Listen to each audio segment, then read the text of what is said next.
Bayu baru pindah ke sebuah kos murah di pinggiran kota. Sebuah rumah peninggalan Belanda dengan kamar berderat. Ia memilih kamar paling ujung karena harganya paling murah. Malam pertama, saat ia berbaring di kasur tipis, aroma melati menyeruak entah dari mana. Dari sudut ruangan, sosok perempuan perlahan muncul, kulitnya pucat bersil, rambut panjang berantakan, gaun tidur putih tipis yang basah di bagian ujung, menempel di lekuk tubuhnya. Baru pindah ya? Suara lembut itu membuat Bayu menoleh cepat. Bukannya takut, ia malah terpaku. Tatapan matanya seakan menarik, bibirnya melengkung sedikit nakal. Malam kedua, hujan deras turun. Atap bocor sedikit di pojokan kamar. Bayu duduk di ranjang, menggigil. Tiba-tiba perempuan itu muncul lagi, kali ini lebih dekat.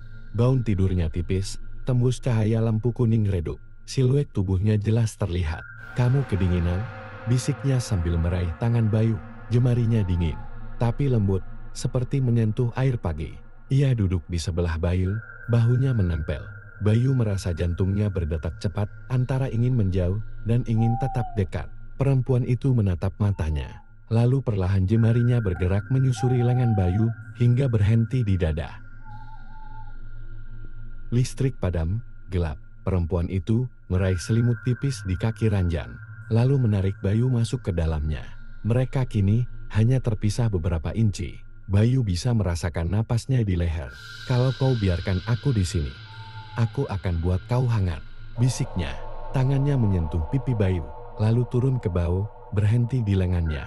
Sentuhan itu perlahan, seperti ingin menghafal setiap garis tubuh. Bayu mencoba bicara, tapi suaranya tercekat. Mereka bertatapan. Bibir perempuan itu semakin dekat, nyaris menyentuh.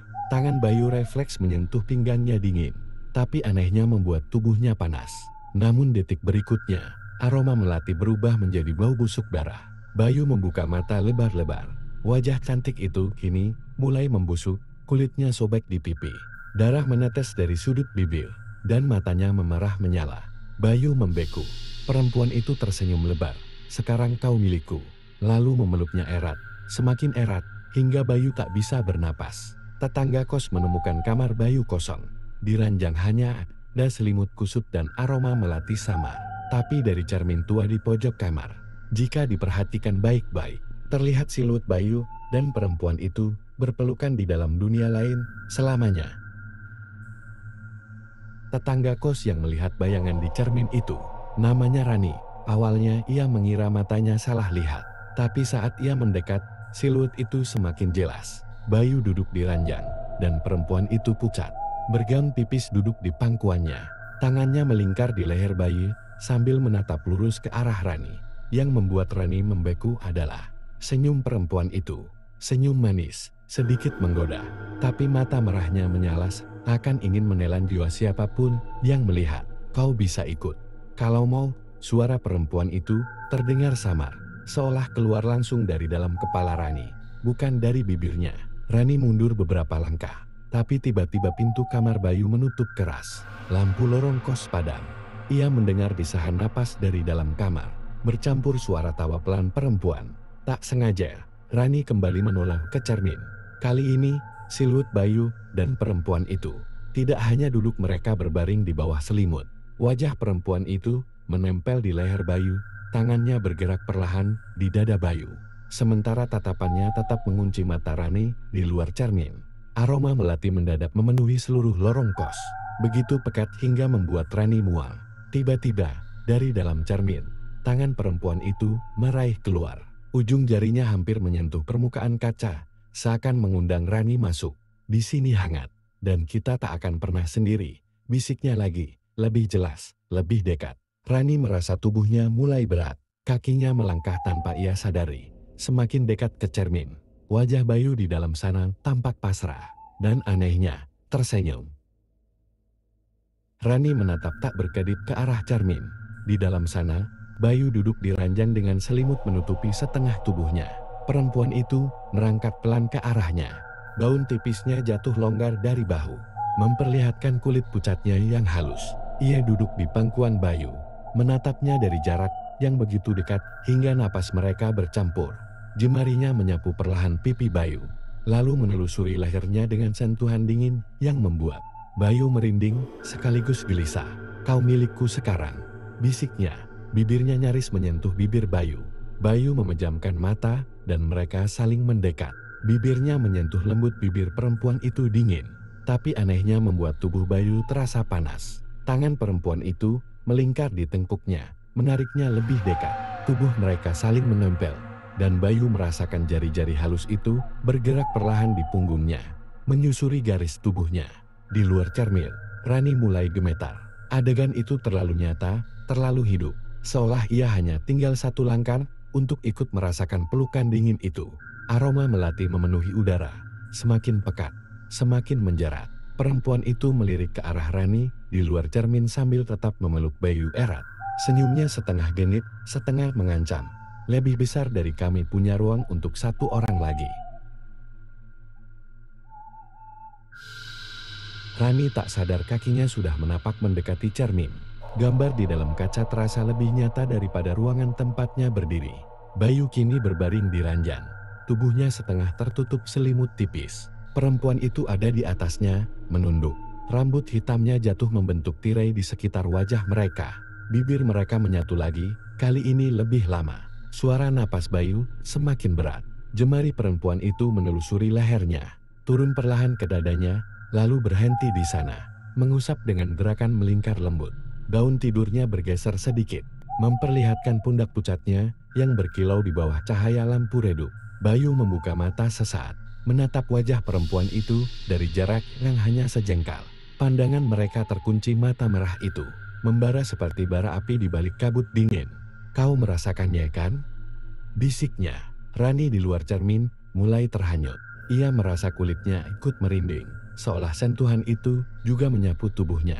Aroma melati makin pekat, bercampur sedikit aroma tanah basah yang samar-samar menusuk. Perempuan itu menunduk lagi, kali ini mencium leher Bayu pelan, meninggalkan bekas embun dingin di kulitnya. Bayu menghela napas panjang, tangannya mulai membalas menyentuh punggung perempuan itu, merasakan dinginnya kulit yang halus seperti porselen. Perempuan itu mengeluarkan desahan tipis, suaranya lirih namun menggoda, membuat jantung Bayu berdetak makin cepat. Dari luar, Rani memegang bingkai cermin. Ia tahu itu gila, tapi tubuhnya seakan dipanggil. Perempuan itu meliriknya lagi di sela ciuman, dengan senyum yang nyaris seperti ajakan, sambil berbisik pelan, "Masuklah, dan rasakan juga." Rani tak sadar jarinya sudah menyentuh permukaan kaca. Dinginnya membuatnya menggigil, tapi anehnya, ia tak ingin menarik tangannya. Dari dalam cermin, perempuan itu kini duduk di pangkuan Bayu, membelai rambutnya sambil menatap Rani lekat-lekat. Perlahan, ia mengulurkan satu tangan ke arah kaca. Sentuhan mereka hanya terpisah tipis oleh permukaan itu. Saat jemari mereka bersentuhan lewat cermin, rasa dingin menjalar cepat ke seluruh tubuh Rani, membuat lututnya lemas. Bayu tampak semakin terhanyut di pelukan perempuan itu. Gaun tipisnya kini tergeser, menampakkan bahu dan sedikit punggungnya. Kulit pucat itu berkilau seperti embun malam. Bibirnya kembali menyapu leher Bayu, pelan namun penuh rasa, membuat Bayu mengerang pelan tanpa sadar. "Bergabunglah, dan kau akan tahu rasanya," bisik perempuan itu lagi. Kali ini seperti berbicara pada Bayu dan Rani sekaligus. Tanpa sadar, Rani menekan tangannya ke kaca lebih kuat. Permukaannya mulai beriak seperti air. Aroma melati memenuhi paru-parunya, membuat pikirannya melayang. Tubuhnya melangkah masuk melewati batas dunia nyata. Sekejap, Rani sudah berada di dalam kamar itu. Udara di sana dingin menusuk, tapi tubuhnya terasa ringan. Bayu menoleh padanya dengan mata setengah terpejam, seakan tersenyum lega. Perempuan itu menatap Rani, lalu meraih tangannya dan menuntunnya duduk di ranjang di sisi Bayu. "Sekarang, kita bertiga," ucapnya sambil menautkan jemari mereka. Di bawah cahaya remang, mereka saling berdekatan. Perempuan itu bergantian membelai wajah Bayu dan Rani. Bibirnya tersenyum tipis penuh rahasia. Sentuhannya lembut tapi dingin, membuat kulit mereka seperti dialiri arus listrik halus. Dari luar cermin, kamar itu kosong, tapi di dalamnya, tiga sosok kini saling terikat, berpelukan dalam keheningan yang mencekam. Perempuan itu kini duduk di antara Bayu dan Rani, Selimut tipis menutupi mereka bertiga. Tangannya yang pucat bergerak pelan dari pundak Bayu ke pundak Rani, seakan menyatukan keduanya dalam satu napas. Hangat, bisiknya, tatapannya bergantian menelusuri mata mereka. Ia merunduk, mencium pipi Bayu pelan, lalu berpindah ke Rani, membiarkan bibirnya menyentuh kulit dingin. Rani seperti kabut subuh. Sentuhan itu lembut, tapi ada rasa aneh yang membuat keduanya tak bisa berpaling. Bayu menatap Rani, seakan ingin bicara, tapi matanya sudah setengah kosong, terseret dalam pesona perempuan itu. Rani pun mulai merasa pikirannya memudar, hanya menyisakan kesadaran akan tatapan merah dan aroma melati pekat di sekelilingnya.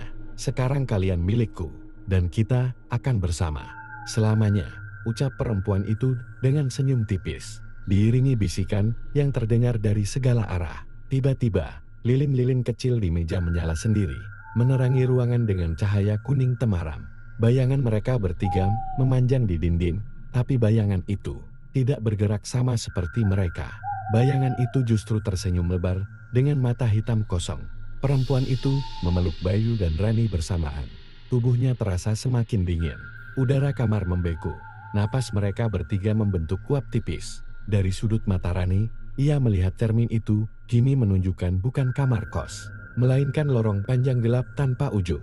Pelukan itu semakin erat, semakin kuat, hingga tak ada lagi batas antara napas mereka. Lalu gelap, dan keesokan paginya, ibu kos menemukan kamar itu kosong. Tak ada selimut, tak ada barang-barang, hanya cermin tua di pojok kamar. Jika diperhatikan, di dalam cermin terlihat tiga sosok duduk berdekatan, saling merapat, tersenyum ke arah siapapun yang berani menatap terlalu lama. Bayu dan Rani masih terjebak dalam pelukan perempuan itu, tapi perlahan mereka mulai sadar ada yang salah. Bukan hanya dingin yang meresap, tapi juga rasa berat di dada, seperti napas mereka ditarik keluar. Kau merasa sesak? Bisik Rani pada Bayu dengan suara gemetar. Bayu mengangguk, matanya bergerak liar. Namun perempuan itu meraih wajah mereka berdua, memaksa tatapan mereka hanya untuknya. Jangan takut, sebentar lagi kalian akan merasakan kenikmatan yang tak pernah ada di dunia manusia. Cahaya lilin bergetar. Bayangan di dinding kini mulai bergerak sendiri menjulurkan tangan panjangnya, meraba bahu Bayu dan Rani. Mereka mencoba menoleh, tapi leher mereka seakan terkunci. Perempuan itu menunduk, bibirnya menyapu telinga Bayu, lalu beralih ke leher Rani. Sentuhan itu lembut, tapi setiap kali bibirnya menyentuh kulit, tubuh mereka kehilangan kekuatan, seperti ada sesuatu yang terhisap. Rani mulai melihat sesuatu di mata perempuan itu, dunia yang bukan dunia. Mereka, lautan kabut putih, suara tangisan jauh, dan bayangan-bayangan yang melambai. Ia sadar itu adalah roh-roh yang sudah ia jebak sebelumnya. Bayu mencoba melawan, meraih tangan perempuan itu. Tapi seketika, cermin di belakang mereka bergetar, memantulkan gambar wajah Bayu dan Rani, bukan seperti mereka sekarang, melainkan wajah pucat, mata kosong, seperti mayat. Sudah terlambat. Suara perempuan itu kini bergema di seluruh ruangan. Kalian milikku, dan akan tetap di sisiku sampai akhir zaman. Cahaya lilin padam. Ruangan berubah menjadi gelap pekat. Hanya aroma melati yang semakin tajam menusuk hidung. Dari kegelapan, satu-satunya yang terdengar hanyalah suara napas mereka, bercampur menjadi satu, dan suara tawa lembut yang perlahan berubah menjadi jeritan panjang. Penghuni kos baru itu, Andre, menatap cermin tua itu agak lama. Ia mengira pantulan tiga sosok itu hanya ilusi dari cahaya lampu. Tapi saat ia berkedip, ketiga sosok tersebut tidak menghilang, malah semakin jelas. Bayu, Rani, dan perempuan itu berdiri sejajar, tersenyum lebar. Mata mereka merah, kulit mereka pucat seperti lilin, dan gerakan mereka di dalam cermin tidak sinkron dengan Andre yang nyata. Siapa kalian? Tanya Andre. Suaranya bergetar. Perempuan itu melangkah maju mendekati permukaan kaca. Tangannya terulur, jarinya menyentuh permukaan cermin dari dalam. Temani kami, hanya sebentar. Suara itu tak keluar dari mulutnya, melainkan bergema langsung di kepala Andre.